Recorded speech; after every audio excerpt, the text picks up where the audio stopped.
Bom dia a todos vocês, bom dia aos visitantes, vocês estão vendo a Igreja Adventista pela primeira vez, quem sabe, vocês são muito bem-vindos. Eu já vivi essa experiência anos atrás, eu fui batizado nessa igreja quando tinha 25 anos de idade, terminei medicina com 24, com 25 anos de idade, fui batizado e pesquise a palavra de Deus, pesquise porque a verdade não é qualquer coisa. Queridos, obrigado a Deus por estar aqui e obrigado à doutora Kelly pelo convite. Eu não sabia que o fim de semana hoje era sobre quebrando o silêncio, mas eu tinha lido essa revista aqui, um artigo muito bom, Advanced World, essa é de maio de 2015, e me chamou a atenção um artigo que está na página 20 e 21, escrito por uma jovem, a foto aqui é de uma moça jovem, e o título do artigo é A Experiência da Dor, lições aprendidas com os duros golpes da vida. Eu pensei, puxa, que linda essa experiência dessa moça. Então essa revista aqui, maio de 2015, você pode entrar na internet e conseguir o artigo, quem não tem. Se você é visitante e precisa de uma cópia, fale com alguém aqui da igreja que consegue para você. E aí eu preparei um tema em cima disso, pensando em algumas lutas minhas, pensando nas lutas de pessoas que eu trabalho, de pessoa da família, enfim, e esse artigo aqui. E é o sermão de hoje. E quando a doutora Kelly fez contato comigo e me convidou, pensei, olha, eu estou com um tema preparado aqui que eu acho que encaixa com o sábado, Quebrando o Silêncio, porque Quebrando o Silêncio é um programa da Igreja Adventista que fala sobre sofrimento, né? Sobre como lidar com vários tipos de violência, de abusos e que produzem sofrimento. Depois, quem quiser o PowerPoint dessa apresentação, é de graça, está lá em cima no computador da igreja. A gente gasta tempo preparando isso, pesquisando, mas de graça recebi, de graça passo para vocês. Queridos, um dia eu moro na cidade chamada Nova Friburgo, no Rio de Janeiro, nas montanhas. 140 quilômetros do Rio de Janeiro, subindo as montanhas. Só que eu fico metade do mês aqui em Jacareí, atendo aqui em São José dos Campos, participo às vezes do programa da TV Novo Tempo. E minha vida está dividida assim, porque aqui está minha filha querida, meu netinho agora, vai ter uma foto deles aí. Minha filha trabalhava no Novo Tempo com meu genro, ela parou a trabalhar porque ganhou o neném há 1 ano e 7 meses e ela pediu demissão para cuidar da criança. E ela é psicóloga, muito capaz, graças a Deus. Então, o coração puxa para cá. Eu tenho um filho também, mas está nos Estados Unidos desde 2007. Tem 3 filhinhos lá e não dá para estar lá, então está aqui. Então eu quero ficar perto dos meus filhos, por isso que eu fico metade do mês aqui, metade do mês em Nova Friburgo. Um dia eu estava em Nova Friburgo caminhando com a minha filha, ela estava lá, e fomos caminhar perto de casa, e ela falava um pouquinho de algumas preocupações dela, algumas lutas pessoais. O nome dele é Thaís. O site dela é thaissouza.com.br ou psicologiaemcasa.com.br. Ela é credenciada pelo Conselho Federal de Psicologia para atender online. Ela fez um curso na PUC de São Paulo para esse tipo de atendimento. E eu estava caminhando com a Thaís e ela falava das preocupações. E eu falei assim, filha, olha, não se preocupe não, as coisas vão piorar. Que isso, pai? Vão piorar. Eu queria falar então um pouquinho sobre sofrimento e vitória. Abra sua Bíblia, nós vamos ver vários textos bíblicos. Ellen White diz que a palavra de Deus é a única coisa estável que nosso mundo conhece, o resto flutua. 2 Coríntios capítulo 10, Paulo vem falando aqui de uma coisa muito fantástica. Ele estava falando assim tem pessoas que olham para mim e acham que eu estou andando na carne. Andar na carne é você andar no PhD em teologia, é você andar no PhD em medicina, em alguma área, sabe? Andar na carne é você andar segundo o humanismo, segundo o que você acha que é o certo. E Paulo está falando aqui, olha, eu não ando na carne mais, ele andava antes, eu ando no Espírito. Você anda no Espírito ou você anda na religião? Ter religião é diferente de ser espiritual. Tem gente que tem religião, mas não é espiritual. E tem gente que é espiritual e nem tem religião. O centurião era um deles. Lembra do centurião? O cara era pagão. Mas Ellen White diz que Jesus viu nele uma espiritualidade que não via no povo da igreja. Interessante. Então, 2 Coríntios capítulo 10, Paulo fala assim, as armas, verso 4, as armas da nossa milícia não são carnais, da nossa luta espiritual, não são carnais, mas sim poderosas em Deus para a destruição das fortalezas, verso 5, destruindo os conselhos ou raciocínios e toda altivez que se levanta contra o conhecimento de Deus, e levando cativo todo entendimento à obediência de Cristo. Espera aí, o que Paulo está falando aqui? Destruindo os raciocínios e a altivez, a prepotência, a arrogância, o orgulho que se levanta. Levanta onde, meu amigo? Levanta onde? Visitante. Levanta onde, irmão, irmã?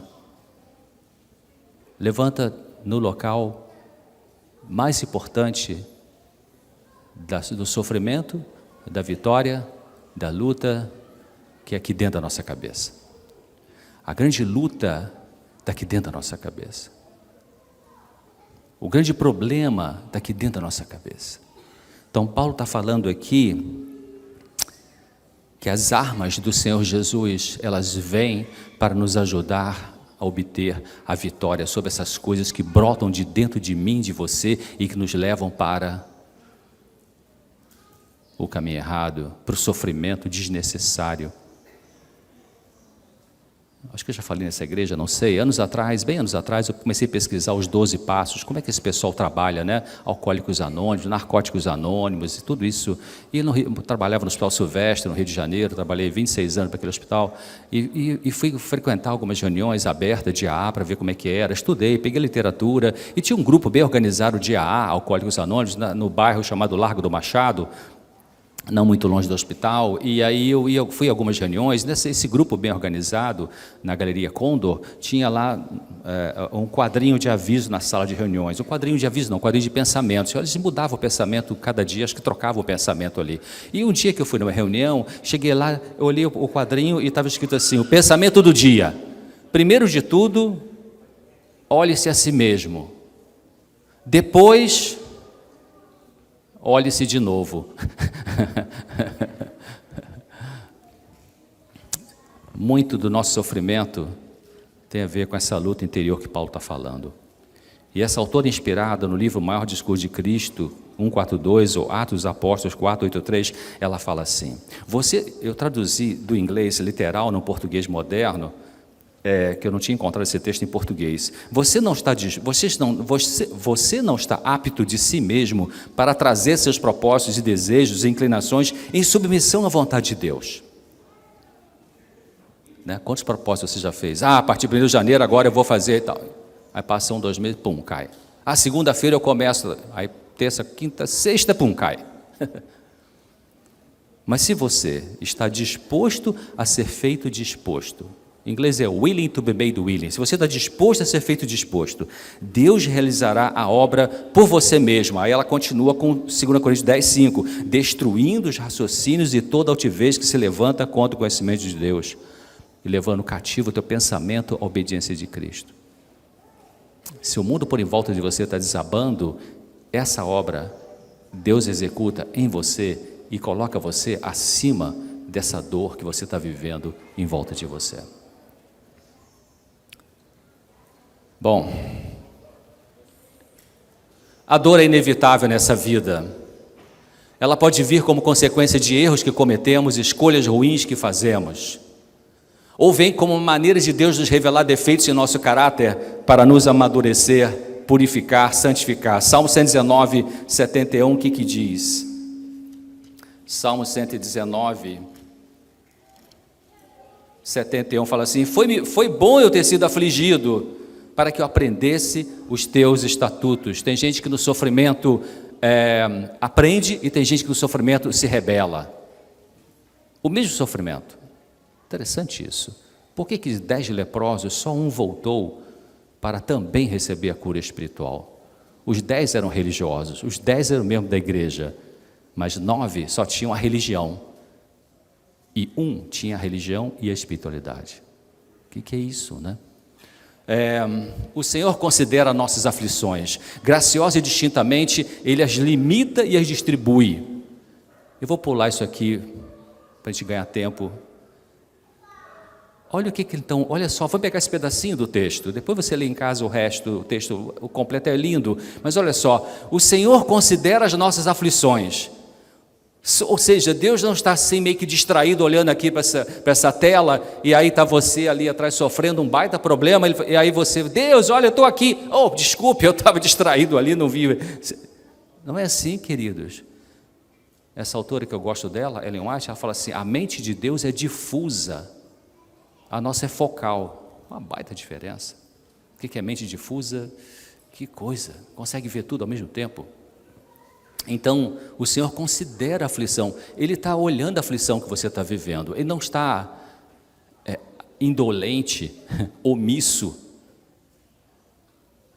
Ele graciosa e distintamente limita e distribui, tipo assim, 10 miligramas de aflição para você, 50 para você, 32 para você, daí vai distribuindo um pouquinho assim de aflição para mim, para você. Como é que é isso? Ou seja, a gente pode olhar para isso aqui e se rebelar, poxa, que Deus mau e tal. A aflição que Deus dá é o teste, a aflição que Ele permite, não, deixa eu corrigir a frase, não é a aflição que Deus dá, eu estou corrigindo. Deus, se você tem uma ideia que Deus manda doença para você, Deus mandou doença para testar, querido, você está com a imagem errada de Deus, leia João 17, você está errado. Conhecer a Deus é vida eterna, conhecer como Ele é, não como você pensa que Ele é. É impossível Deus mandar doença para uma pessoa, impossível, Ele apenas afasta pelo seu estilo de vida que você escolhe e o diabo vem e faz a festa. Então, quando aqui fala que Ele distribui as aflições, Ele está no controle, Ele está monitorando, Ele está fazendo tudo para não deixar que você sucumba na aflição. Ele diz para o diabo, você vai só até ali, dali para frente você não vai mais. É isso. E aí você pode pegar essa aflição e correr para Ele, Senhor, o que eu aprendo com isso? O que o Senhor quer me ensinar com isso? Ou você pode pegar essa aflição e que droga de igreja, chuta tudo, vai lá beber cachaça não sei aonde, ou cheirar cocaína, ou entrar na pornografia. Você faz a escolha diante do sofrimento. Sofrimento vem como fruto da guerra entre o bem e o mal. Guerra entre o bem e o mal, coisa chata de pensar, de falar e de meditar. Marcos 8, ali tem uma experiência de Jesus muito interessante. Você sabe que tem possessão diabólica e tem opressão diabólica, é diferente. Algumas vezes em meu consultório eu já atendi pessoas que ficaram possessas na minha frente. Foi realmente uma situação bem difícil, só, claro, pelo poder de Deus que isso podia ser resolvido. Mas aqui está falando de opressão. Marcos 8, 27. Saiu Jesus e seus discípulos para as aldeias de Cesareia de Filipe, e no caminho perguntou aos seus discípulos, dizendo, quem que diz os homens que eu sou? E eles responderam, João Batista, outros falam que é Elias, outros falam que é um dos profetas. E Jesus perguntou, verso 29, ele lhes disse, mas vós quem dizeis que eu sou? E Pedro, que era sempre na frente, impetuoso, tu és o Cristo. E então Jesus falou, não fica falando assim, porque vai atrapalhar meu trabalho por enquanto. Aí começou a ensinar, que Jesus começou a falar, olha, eu estou avisando vocês, eu vou levar tapa no rosto, eu vou ter abuso contra mim, vários tipos de abuso, já está existindo, eu vou morrer, vou ser crucificado, vão me prender, tarará. Aí Pedro, não, espera aí, isso não vai acontecer, não vai acontecer. Pedro pulou na frente e disse, aí Jesus virou, verso 33, olhando para os discípulos, dando um recado para todo mundo, disse para Pedro, retira-te de mim, o quê? Porque não compreendes as coisas que são de Deus, mas as que são dos homens. Era Pedro ou não era Pedro? Depois você vai, testemunho para ministro, página acho que 288, o contexto ali é que ela está falando de que as posições eclesiásticas na igreja não têm poder de santificar o coração. E ela fala ali, um texto pesado, se o eu está no comando, é o inimigo que está no comando. Ou se o eu não está no comando, é o Espírito de Deus que está no comando. Interessante isso. Então, a guerra ali dentro de nós, essa é uma guerra que Pedro está vivendo dentro dele, até que finalmente ele entregou tudo para Deus, aí o Espírito Santo tomou posse dele, e aí veio Pentecostes. Mateus 10,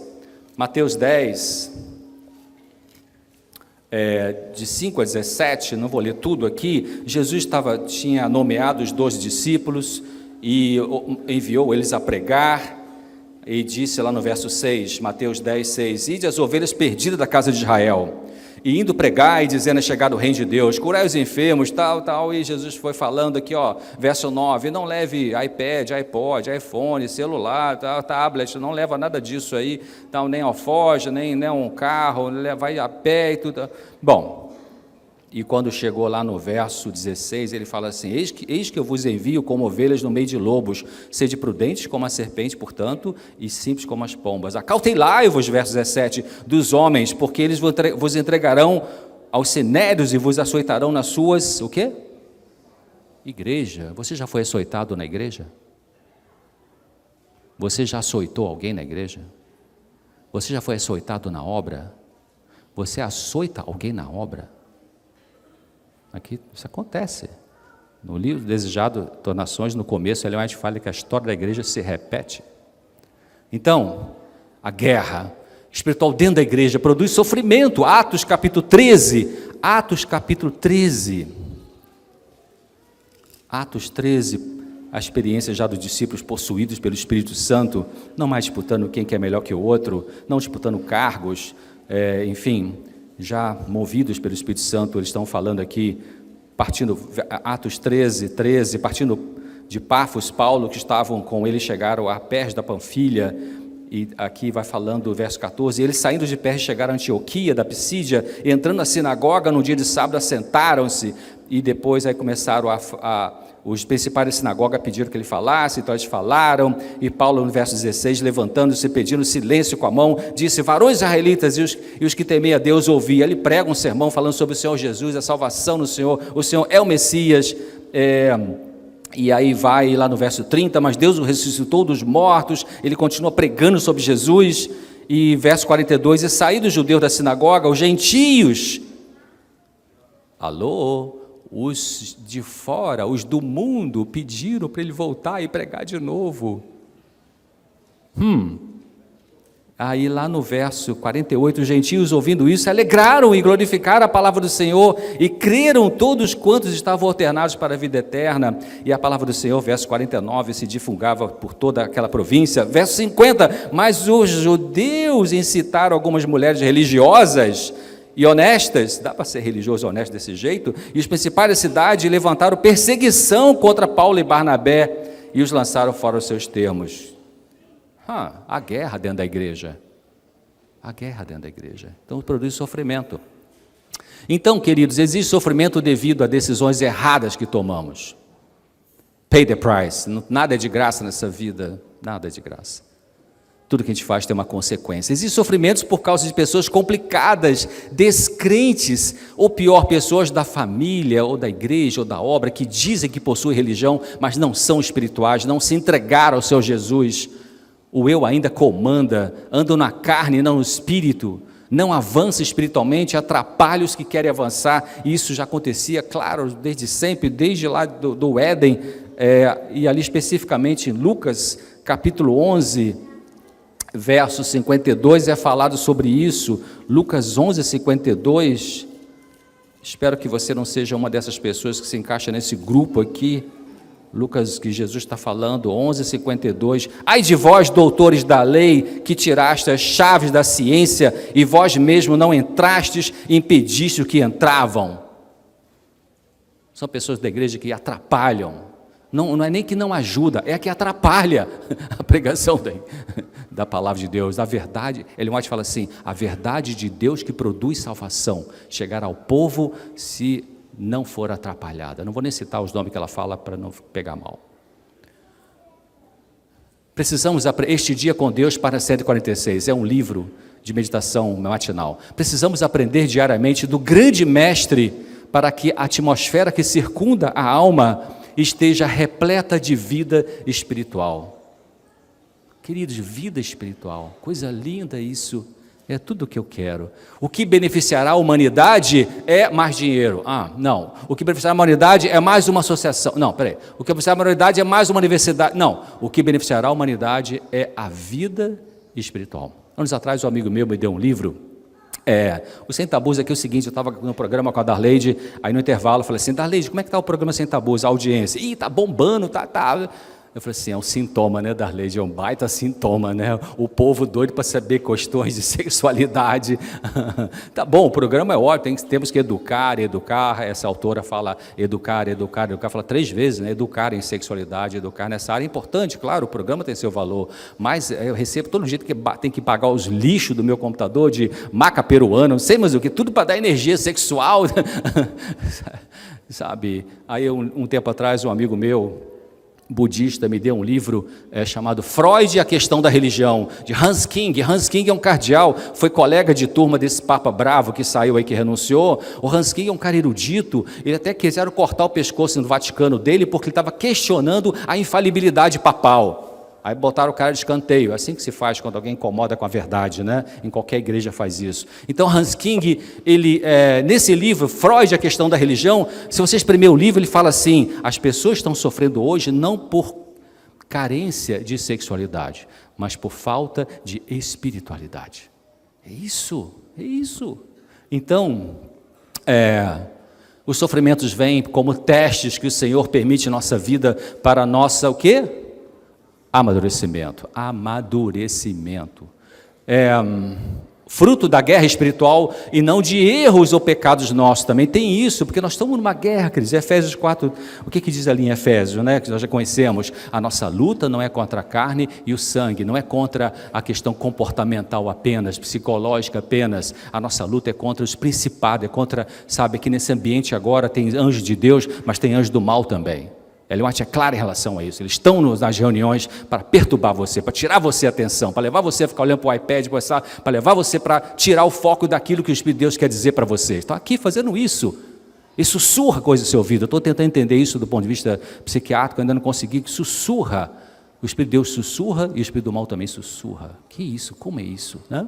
Bom, então... você ainda pensa que os problemas do seu casamento, ou na sua família, ou no seu trabalho, são só ligados a questões comportamentais, psicológicas? Abra o olho. Sabe, a dimensão psicológica é uma delas, mas tem a espiritual, tem a física. Se você tratar mal o teu corpo fisicamente, come mal, come besteira, come fora de hora, não dorme bem, o teu cérebro estressa e você não consegue discernir as coisas espirituais. Então são sofrimentos. Vou pular isso aqui, teria que contar uma historinha. Bom, só voltar aqui. Então, o sofrimento vem também por situações incompreensíveis para a nossa finita e limitadíssima capacidade mental. Nós não temos todas as respostas. Vou repetir, nós não temos todas as respostas. Se não tem, o que você faz? De novo, você se rebela ou você diz, Senhor, eu fico com o Senhor de qualquer jeito. A escolha é sua. Então, Søren Kierkegaard é um filósofo dinamarquês, um dos homens que mais estudou a angústia humana, e Rollo May é um psicólogo que eu estudei bastante, tive o privilégio de cumprimentá-lo no Congresso Internacional de Psicoterapia no Rio de Janeiro, na UERJ. Ele já morreu, profundo pensador. Esse é um dos melhores livros sobre a ansiedade humana, o significado de ansiedade. Então, Kierkegaard fala assim, eu diria que aprender a conhecer a angústia é uma aventura com que todo homem tem que encarar ou arrostar, para não cair em perdição, seja por não ter conhecido a angústia, seja por ter sobrado nela. Portanto, preste atenção, aquele que aprendeu corretamente a estar angustiado, aprendeu a coisa mais importante. O que a gente faz, o que você faz para fugir da angústia no dia a dia, como te diz na gíria, não está no gibi. É um monte de coisa. Consumismo, sexo, compra, autoritarismo, cocaína, álcool, Rivotril, para fugir da angústia. E o caminho de lidar com a palestra não é sobre angústia. Agora, setembro, as primeiras quartas-feiras, as 2 primeiras minha filha fala, as 2 seguintes eu falo Igreja Jardim América e vou falar uma palestra sobre angústia lá. Vai ser a 3ª quarta-feira de setembro, se Deus quiser. A 4ª eu vou falar sobre depressão. Esse é o livro do Kierkegaard. Agora, Naum capítulo 1, por que ele está falando de Naum capítulo 1? Lá no final do verso, diz assim: não virá angústia a segunda vez. Qual é a primeira? Pode falar, qual é a primeira?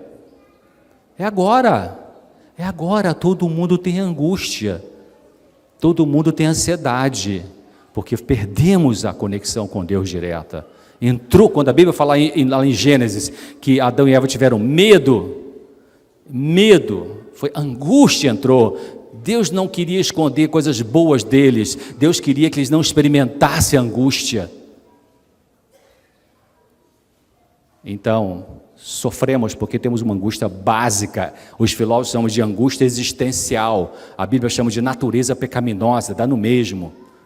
Então, essa aqui na revista Associação Brasileira de Psiquiatria, Associação Psiquiátrica da América Latina, um artigo publicado lá por uma psiquiatra, ela fala assim: eu não conheço nenhuma medicação que consiga suprimir cabalmente o sentimento de angústia inerente ao quê? Ao existir o humano. Nasceu o neném, já tem angústia.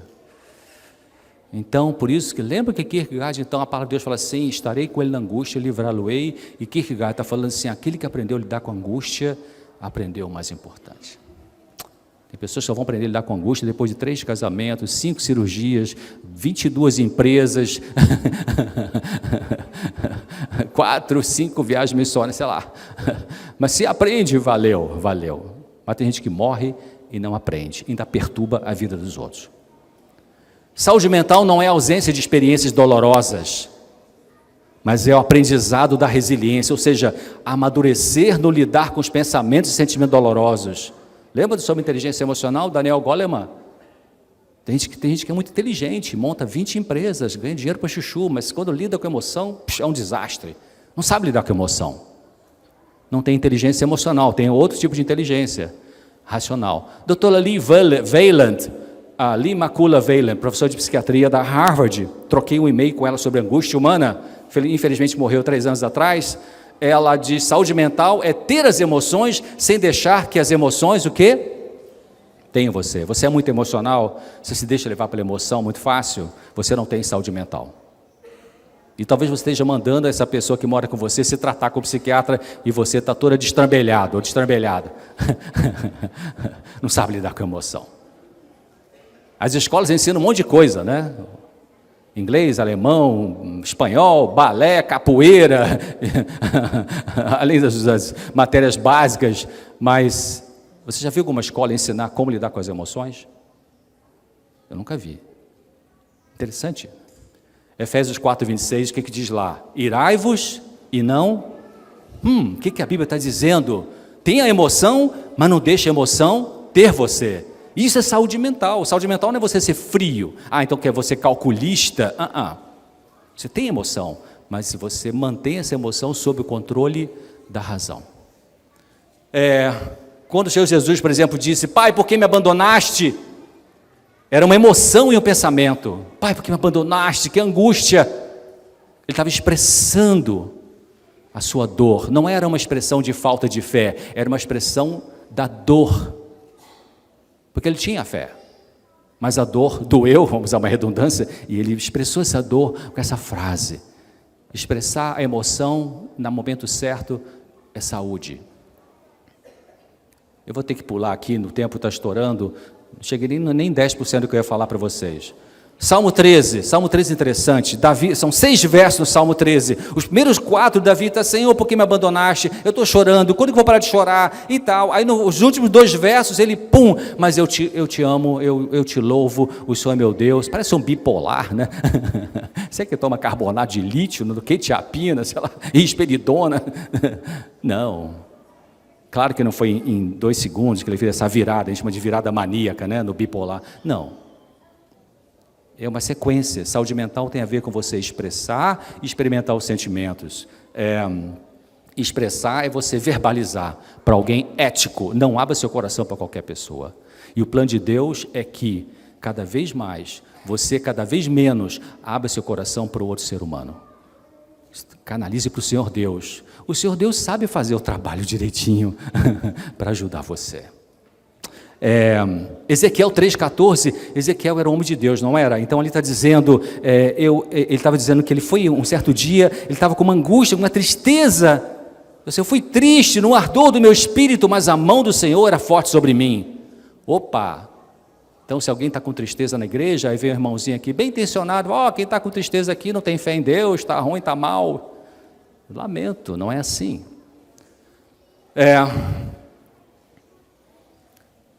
Vou pular isso aqui. Bom, o Senhor Deus é o grande terapeuta, queridos. O Senhor Deus é o grande psicólogo, sabe, o maior que existe. Então, isso aqui é o que a gente usa em técnica de terapia. Mas Deus quer nos ajudar a reconhecer que defesa estamos usando em nosso comportamento. Se você é uma pessoa autoritária, autoritarismo é uma defesa. Em geral, a pessoa autoritária tem uma insegurança por dentro, né? A pessoa muito passiva tem um desrespeito por si mesmo muito grande, pessoa que não toma iniciativa. Então Deus quer realmente nos reestruturar, para nos ajudar a tirar a defesa que é disfuncional para uma defesa... Ele quer colocar uma defesa que seja... Nós precisamos de uma defesa. Só que você pode usar uma defesa disfuncional, uma defesa inadequada, uma defesa que está ruim para você, funcionou bem lá atrás, mas agora não funciona mais. Quando a criança é abusada, hoje quebrando o silêncio, quando a criança é abusada, por exemplo, negligência é o pai e a mãe que não tem interesse afetivo pela criança. Essa história de que mulher é muito afetiva, lamento, tem mulher que é fria, inclusive tem mãe que é fria com seus filhos, e às vezes o pai é o pai, ele que é afetivo, ele que abraça, ele que beija, e a mãe é mandona. Sabe, então essa criança cresce com uma dor por dentro, porque faltou essa nutrição afetiva. Então, para lidar com essa dor, para não surtar, para não psicotizar, essa criança constrói uma defesa. O que eu e você somos hoje com pessoas é uma defesa. E a gente pode ter uma defesa muito disfuncional. Então Jesus vai nos curando, o Senhor Jesus vai nos curando para quebrar essa defesa que não está boa mais agora, para nos abrir, para expandir, para você ser mais o que Ele gostaria que você fosse, mas que o sofrimento da vida criaram uma barreira. Estão entendendo o que eu estou dizendo? Por isso que eu botei a frase ali, eu fui no Congresso de Psiquiatria recentemente, um psiquiatra que mexe com psiquiatria, bem complexa, psiquiatria molecular, um psiquiatra da Marinha do Brasil, ele falou assim, a gente se torna aquilo que nos causa menos dor.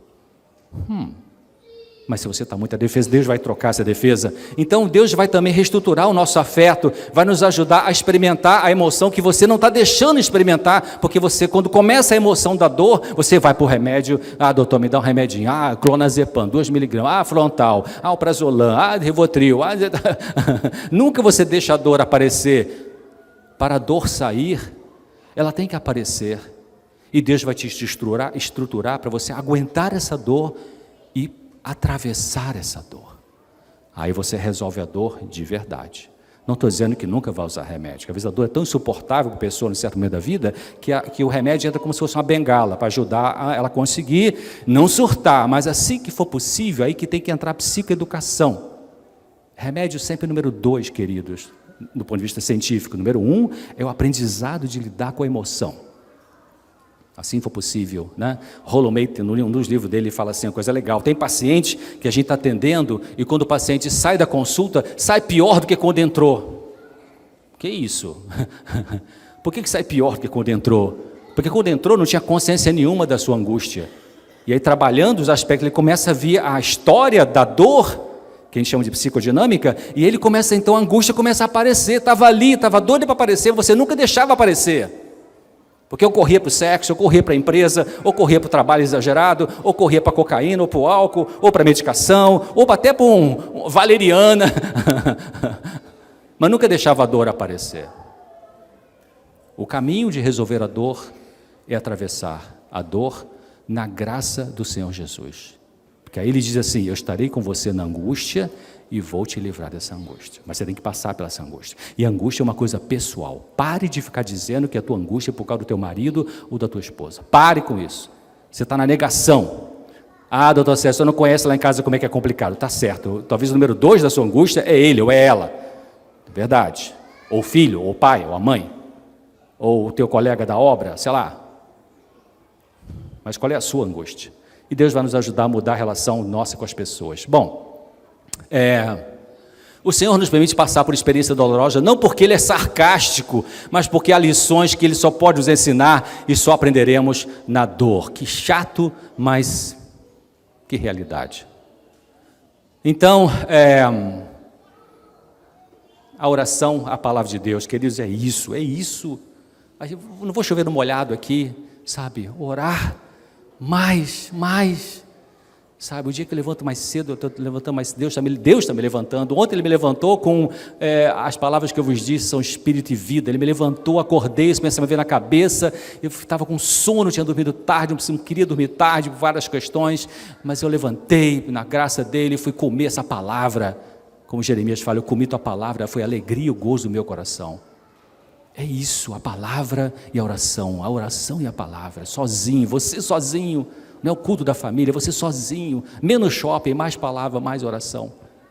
Aqui tem tanto shopping bom nessa cidade, mas...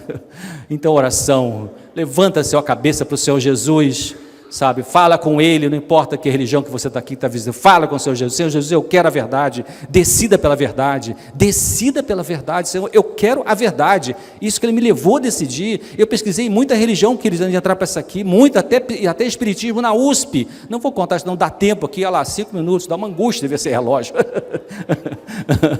Então, oração, aí o bichinho ensina a criança desde pequenininha a orar, então dizendo que eu posso ir um pouquinho mais aqui, obrigado. Aqui minha filha querida, né, Thaís, ensinando o Luquinha, meu netinho querido, daqui a pouco eu vou encontrar com ele, se Deus quiser. Ensinando o bichinho a orar, né? Aí o vovô ensinando, olha que bonitinho, olha que graça, uma graça linda. Queridos, as criancinhas estão mais abertas para a luz do Evangelho do que a gente pensa.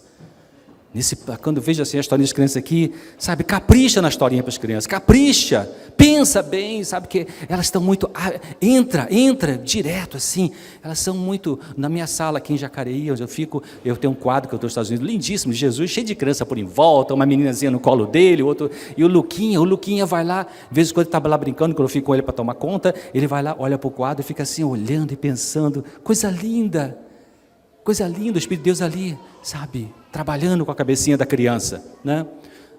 E o bichinho orando aqui. Aqui é um texto, aqui é psiquiatria molecular. Olha que coisa fantástica. Esse é um artigo publicado, cadê a data? Em 2006, né, numa revista científica chamada Molecular Psychiatry. Como a psicoterapia muda o cérebro, a contribuição da neuroimagem funcional. Neuroimagem funcional é uma ressonância magnética de alto nível que mostra o cérebro em funcionamento, né? O que eles verificaram? De que a palavra muda algumas conexões cerebrais. Cara, a ciência está falando isso. A palavra muda as conexões cerebrais, queridos. A palavra muda. Como essa palavra? Leva com o seu coração. Eu tenho no meu carro, eu tenho no meu celular, você leva essa palavra, pensa nela, menos shopping, mais palavra, 0 novela, 10 palavras, vou falar novela, que é até pecado falar esse nome. Bom, vou pular isso aqui. Lucas 10, 20, vamos à palavra. Lucas 10, 20. Lucas 10, 20. Sabe que Lucas era um médico, né? Lucas 10, 20. Mas não vos alegreis porque se vos sujeita os espíritos, mas alegrai-vos antes por estarem seus nomes escritos nos céus. Coisa linda. Os discípulos vieram contar, Senhor, eu consegui fazer isso, consegui fazer aquilo, fiz uma série evangelística lá no teu lugar e tal. Já posso relatar para a associação e tal. Mas olha, o mais importante é que o seu nome está lá no céu. O seu nome está no céu? Isaías 54, 5, o que diz lá? Isaías 54, o seu nome está no céu ou está só no livro da associação? Isaías 54, verso 5, porque o teu Criador é o teu marido. Você é mulher que está frustrada com o seu marido, você é marido que está frustrado com a sua esposa, você é filho frustrado com um pai duro, severo, uma mãe ausente, você é pai que tem um filho que está rebelde, os filhos rebeldes, adolescentes, eles estão totalmente enganados, claro. Você pode ter errado, mas mais importante do que nossos pais fizeram com a gente, é o que a gente faz com o que eles fizeram. Porque o teu Criador é o teu marido, é o teu pai, é a tua mãe, é teu filho, né? É aquela pessoa que você não consegue ter do jeito que você queria, o teu Criador. Ah, lá vem doutor César religiosizar as relações. Se você pensa assim, it's up to you, quer dizer, vou ficar com você. Para mim, o meu conforto é o Senhor. Porque as pessoas, por mais que sejam legais, sempre nos frustram. E você também sempre frustra as pessoas. Eu vou pular, que não dá tempo aqui. Vamos pular isso aqui, vamos pular. Então eu pergunto, você está sentado aqui na igreja, hoje aqui chama Igreja do Bosque, né? São José dos Campos, São Paulo, Brasil, hemisfério... Colossenses 1. Olha que coisa linda, queridos, isso aqui só pode ser obtido através da religião espiritualidade. A religião doutrina é importante, porque eu falei no começo, a doutrina, não, a verdade não é qualquer coisa. Ou é sábado, ou é domingo, ou é sexta-feira dos muçulmanos. Ou quando morre, sai uma alma ou não sai uma alma. Ou Jesus está por aí vagando ou está no santuário. A verdade não é qualquer coisa. A verdade doutrinária é um caminho, tem placas. Eu vim para cá, ontem a doutora Kelly me deu o endereço, Rua Jacinto Galo, eu já vim aqui 2, 3 vezes, mas errei o caminho, um dia saí tão correndo e tal, parei o carro e fui entrando, quando entrei assim, achei esquisito, que isso, né? A recepcionista, quando eu olhei, era uma igreja católica, tem aqui perto, eu entrei e já ia pregar na igreja católica, que bom que você me desse essa chance, né? Que eu ia mesmo. Bom, Colossenses 1, verso 12 e 13. Então as placas são importantes, mas as placas são só indicar o caminho, mas o caminho é o Senhor Jesus. Capítulo 1, 12 e 13. Dando graça ao Pai que nos fez idôneos para participar da herança dos santos na luz, o qual nos tirou das potestades das trevas e nos transportou para onde? Para o reino do Filho do seu amor. Ei, peraí, alô, peraí, eu estou aqui sentado no banco, eu estou em pé, você está sentado aí na igreja do Bosque, São José dos Campos, Efésios, um pouquinho para a esquerda, Efésios capítulo 2, de 4 a 6, mas Deus que é riquíssimo em misericórdia, pelo seu muito amor com que nos amou, estando nós ainda mortos em nossas ofensas, nos vivificou juntamente com Cristo, pela graça sois salvos, e olha só, verso 6, e nos ressuscitou juntamente com Ele, e nos fez assentar nos lugares celestiais em Cristo Jesus. Senhor, mas eu nem morri ainda, como é que eu já ressuscitei? Entende, querido? Essa ressurreição que Paulo está falando aqui, é para agora, hoje, agora, para o seu gozo no Senhor. Ainda que o sofrimento por em volta esteja muito difícil. E como eu disse, vai ficar pior. Então, o amor difundido por Cristo por todo o ser é um poder vitalizante. Todo órgão vital, o cérebro, o coração, os nervos desse amor toca, transmitindo cura. Por ele são despertadas as mais altas energias para a atividade. Liberta a alma da culpa e da dor, da ansiedade, e do cuidado que consome as forças vitais. Vem com ele, com esse amor que Cristo dá para mim e para você, serenidade e compostura. Serenidade e compostura é autocontrole emocional. Implanta na alma, na pessoa, uma alegria que coisa alguma terrestre pode destruir. Nem seu marido ranzinza, nem sua mulher chata, cri-cri, nem seu filho rebelde fumando maconha. Alegria no Espírito Santo. Alegria que comunica o quê? Saúde e vida. Cara, que coisa. Isso você não consegue no SUS, não consegue no consultório do Dr. César, nem do Dr. Belisário, nem da doutora Cláudia Bruscagina, doutora Roná. Você não consegue isso, nem com Daniel Goleman, nem com os maiores psiquiatras do mundo. Então, queridos, a religião de Cristo cura. Eu vou fechar por aqui, tinha mais coisas, mas eu vou respeitar o tempo. A religião de Cristo é o que nós precisamos. Eu preciso. Qual é a religião de Cristo? Adventista sétimo dia. Bom, isso é religião doutrina. Qual é a religião espiritualidade de Cristo? Que aquele centurião tinha. O centurião tinha. Ele não tinha ainda a religião doutrina, mas ele tinha a espiritualidade. A mulher cirofenícia tinha. Senhor, mas eu pego as migalhas, com as migalhas está ótimo, desde que venha de ti. Coisa linda isso, queridos. A religião de Cristo revela-se como um princípio difusivo e vitalizante. Uma energia espiritual operante e viva. Parece Nova Era, né? Mas é Ellen White, exaltar é para 330. A grande diferença entre as filosofias da Nova Era e a palavra de Deus é que as pessoas que pregam a nova era, vivem a nova era, elas dizem que o poder está nelas. E a palavra de Deus diz que o poder está nele. Então, quando o coração é aberto, e quando a Bíblia fala coração, não é o coração que bombeia aqui, é a parte mais profunda da mente que nenhum psicólogo e psiquiatra tem acesso. Quando o coração é aberto à influência celestial da verdade e do amor, esses princípios, quais? O difusivo e o vitalizante, fluirão de novo como torrente no deserto, fazendo que apareçam frutos onde agora há esterilidade e penúria. Essa é a religião que eu preciso um segundo de cada vez. E que eu busco um segundo de cada vez. E recebereis poder para 320. A religião de Cristo representa muito mais do que o perdão do pecado. Significa que o pecado é removido e que o vácuo é preenchido com o Espírito Santo. Significa divina iluminação mental. O que é isso? E que o coração é esvaziado do próprio eu e enchido com a presença de Cristo. Queridos, é isso.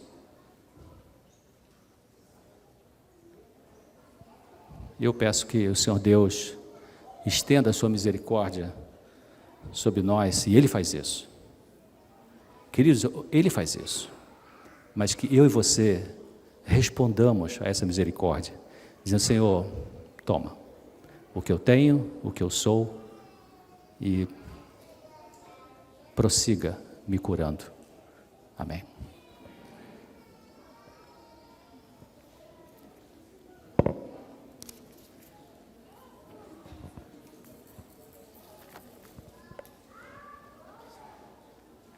Vamos então ficar em pé, fazer uma oração final. Eu só queria dizer o seguinte, você quer vir aqui na frente e falar assim: Senhor, toma minha vida, me ajude a lidar com o meu sofrimento. Você quer jogar a toalha para Deus? Sabe o que é jogar a toalha? Quando o lutador de boxe está ali, né, um está sendo massacrado, aí o técnico dele joga a toalha para o juiz parar. Às vezes o juiz para, às vezes não para. Então, se você está com sofrimento, tem que jogar a toalha para Deus. Tem que sentar no banco do carona. Para de querer dirigir tudo, para de querer controlar tudo. Então, você quer jogar a toalha para Deus e vir aqui na frente? Então vem. Você quer vir aqui e falar assim: eu te agradeço muito porque eu tenho jogado a toalha faz um tempinho e a resposta está chegando, então eu quero te agradecer por isso. Você vem aqui na frente. Você quer entender como é que é essa questão de jogar a toalha, como é que é isso? Você quer compreender mais que tipo de religião é essa? Você já tem a religião doutrinária, mas não tem essa ainda, e quer, Senhor, me ensine como é isso, eu quero isso. Vem na frente. Se você achava que sabia como é que era viver a religião, mas agora está vendo que não sabe bem, vem na frente. Se você está visitando essa igreja aqui, pessoal, puxa, eu quero estudar essa palavra de Deus. Preciso de Deus me ajudar a iluminar, abrir minha cabeça. Vem aqui à frente. Fecha seus olhos. Pai querido, nós temos sofrimentos. E o Senhor sabe. Nós vimos um texto tão lindo ali que diz que o Senhor distribui as aflições. Pai, às vezes fica tão difícil. E a gente começa a olhar para a gente mesmo, para nossas estratégias, aí a coisa não funciona. Então nós jogamos a toalha para o Senhor nesse momento. Na verdade, nós nem jogamos só a toalha, nós jogamos nós mesmos. Tudo nas suas mãos. Nos ensina a viver da maneira que o Senhor quer. Nos ensine a colocar limite para as pessoas abusivas da forma que o Senhor quer que seja feito isso. Nos ensine a parar de ser pessoas abusivas e nos humilharmos diante de Ti. Amacie nosso coração. Abençoa essas pessoas que estão visitando essa igreja aqui. Abra a mente delas, coloque o desejo da verdade da Sua palavra, do Senhor Jesus, que é o grande Mestre, o grande Senhor, nosso Salvador, nosso Deus. Pai, perdoa nossos pecados. Pai, perdoa nossos pecados. Perdoa quando machucamos as pessoas. Às vezes escapole ou não escapole. Pai, dá-nos um novo coração. Em nome de Jesus.